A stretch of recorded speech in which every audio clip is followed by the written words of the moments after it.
प्रकाश के परावर्तन का पहला नियम, आपतित किरण ये हुआ आ रही है किरणें, परावर्तित किरण यहीं से जा रही है इस डायरेक्शन में, तथा आपतन बिंदु पर खींचा गया लंब या अभिलंब ये खींचा हुआ है आपतन बिंदु पर। तीनों एक ही तल में होते हैं या एक ही समतल में होते हैं, तल मींस नीचे का भाग होता है। तो ये देखिए आपतित किरण, ये परावर्तित किरण, ये लंब, तीनों कहां मिल रहा है? एक ही बिंदु पर मिल रहा है, एक ही तल पे मिल रहा है।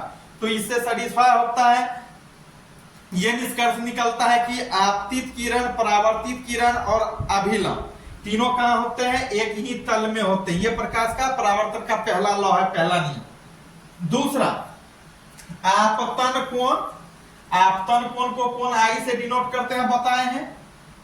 आपतन कोण आई परावर्तन कोण के बराबर होता है, मतलब ये आर क्या है? परावर्तन का कोण है।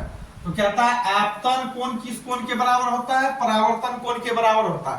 कहने का भावार्थ ये हुआ, अगर ये आपतन का कोण 35 डिग्री का एंगल होगा तो ये भी 35 डिग्री का होगा, मतलब जितना आर का दूरी उतने आई का, जितना आई उतने आर। तो इसको हम लिख सकते हैं नीचे में थोड़ा सा, अर्थात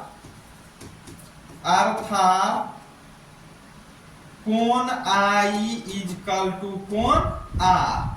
आपतन कोण बराबर इसी को लिखते हैं, आपतन कोण बराबर कौन सा कोण? परावर्तन का कोण या परावर्तन कोण।